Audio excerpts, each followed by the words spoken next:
Hello, what's up mga ka-J-Vlog? Welcome ulit sa panibagong video, and for today's video, phone comparison tayo ulit ng mga budget smartphone today. Ang topic natin for today is the Oppo A3X versus the Tecno Spark 30C. Ano kaya ang perfect na budget smartphone na pwede nyo ma-purchase ngayong 2024? Tara mga ka-J-Vlog, check natin.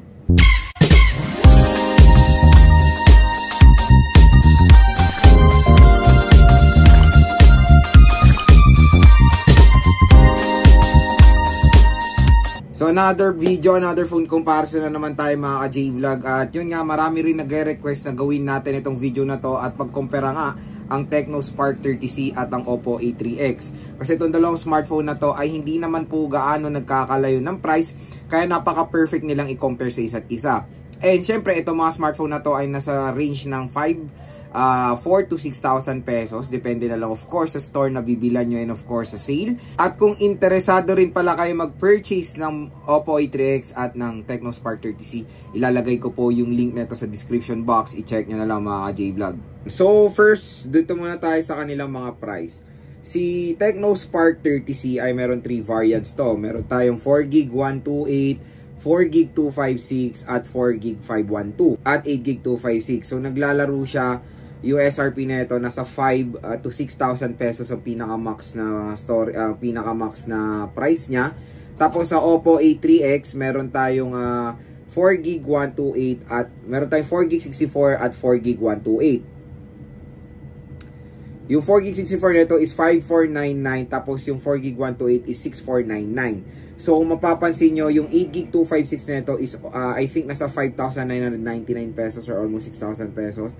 So di hamak na mas mura pa ang 4GB 256 nito, ang 8GB 256 nito sa 4GB 128 ng Oppo A3X. So when it comes sa RAM at ROM, meron na tayong nangingibabaw agad-agad sa ating comparison, which is sa Tecno Spark 30C.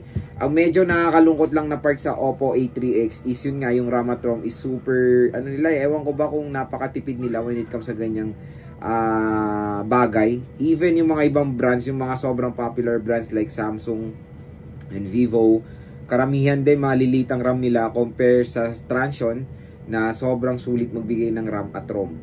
So yon, when it comes sa RAM at ROM, definitely marami magkukonsider ng Tecno Spark 30C compare sa Oppo A3X, dahil biruin mo yun sa presyo na almost 6,000 pesos ay meron ka ng smartphone na merong 4GB RAM, which is I think minimum naman nasa below 6,000, at 256GB of internal storage. So iilan pa lang na smartphone brands ang nagbibigay ng 256GB of internal storage sa ganitong price segment. At kung interested nga kayo mag-purchase ng Oppo A3X at ng Tecno Spark 30C, huwag kayo mag-alala, ilalagay ko po yung mga links sila sa description box at i-check out nyo na mga J-Vlog. So next is gusto ko i-share sa inyo yung mga advantages sila of course. Unang-una sa display. When it comes sa display, pakita ko sa inyo. When it comes sa display, both naman ay punch hole. Ayan. Both din na screen size na 6.67 inches. Pero dito sa Tecno Spark 30C mga ka-J-Vlog ay support to ng 120Hz screen refresh rate. Compare dito sa Oppo A3X na hanggang 90Hz screen refresh rate siya. Although itong dalawang smartphone na to ay support lang ng HD plus 720p resolution, which is I think yan naman na rin yung pinaka-minimum sa mga ganitong presyong smartphone. Hindi na rin tayo magreklamo dyan. Pero when it comes sa display, mas ahead po ng konti ang Tecno Spark 30C dahil sa kanyang 120Hz screen refresh rate. So yun yung ilalamang niya. Pero may advantage si Oppo A3X dito sa Tecno Spark 30C, at yan po yung nits. Mas mataas po ang brightness ng Oppo A3X, which is napakaganda compare sa Oppo A3X sa medyo dim to.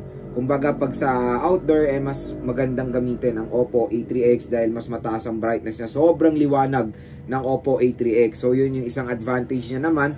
Brightness sa Oppo A3X, refresh rate for the Tecno Spark 30C. And I think both feature ay sobrang importante sa isang smartphone na ayun, magsasalawahan talaga kayo kung anong bang i-prefer nyo.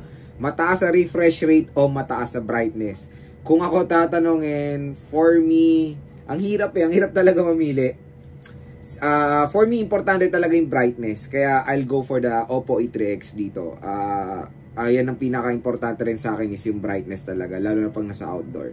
Medyo ito, nung ginamit ko to nung nagka-camera test ako, medyo nahihirapan nga ako when it comes sa outdoor activities sa Technospark 30C. Medyo madilim siya. Next is yung kanilang chipset. Sa chipset, medyo mahirap din mamili between the Qualcomm Snapdragon 6S Gen 1 and the MediaTek Helio G81. And to be honest, both chipset ay bagong announce ng Qualcomm and ng MediaTek sa mga budget smartphone today na 4G.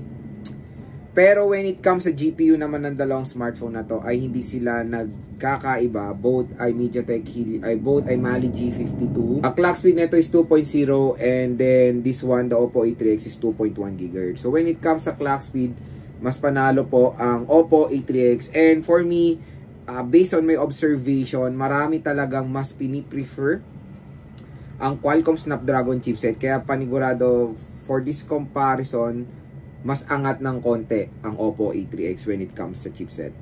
Next is sa RAM at ROM. RAM at ROM, hands down, dito tayo sa Technospark 30C.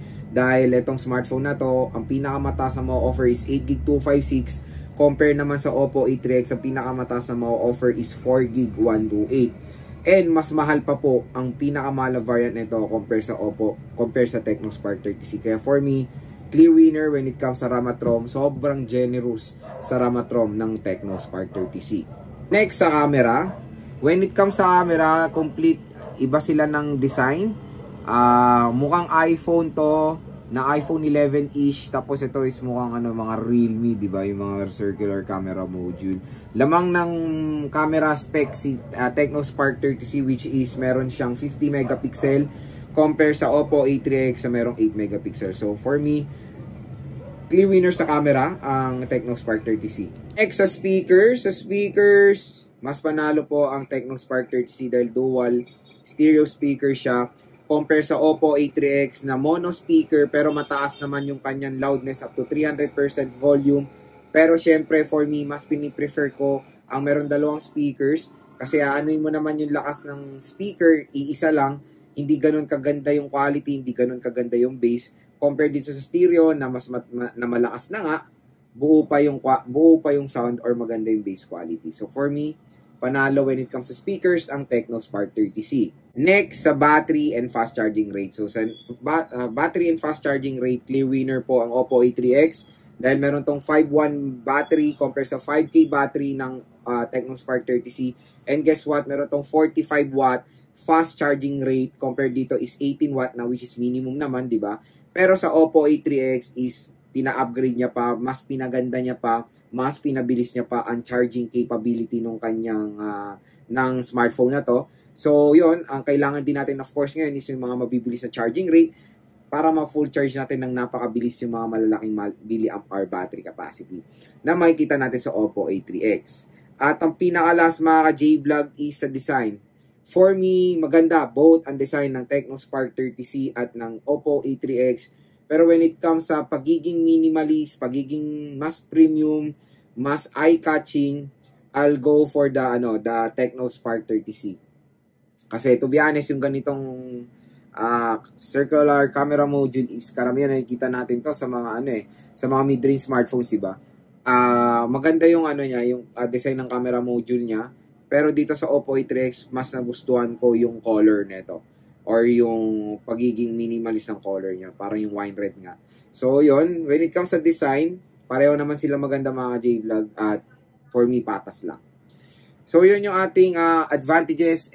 So, yun yung mga advantages sila sa isa't isa. Hopefully, nakatulong po sa inyo to sa inyong buying decision when it comes sa Oppo A3X and the Technospark 30C. So, ayan mga ka-J-Vlog, ang pinaka-main na tanong, ano ba ang mas angat sa dalawang smartphone na to?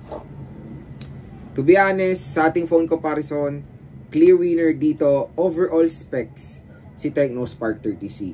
Dahil ang nangibabaw dito sa smartphone na to is yung kanyang RAM at ROM. Na isang pinaka-importanting bagay, of course, sa isang consumer pag bumibili ng smartphone. Hindi lang sila tumitingin sa specs na ang una talaga nilang titignan dyan, to be honest, is yung RAM at ROM. Which is, ito, maganda yung mga offer neto, plenty of storage and plenty of RAM. Compare naman dito na pinakamataas lang na mo-offer is 4GB of RAM. No option na kayo dyan.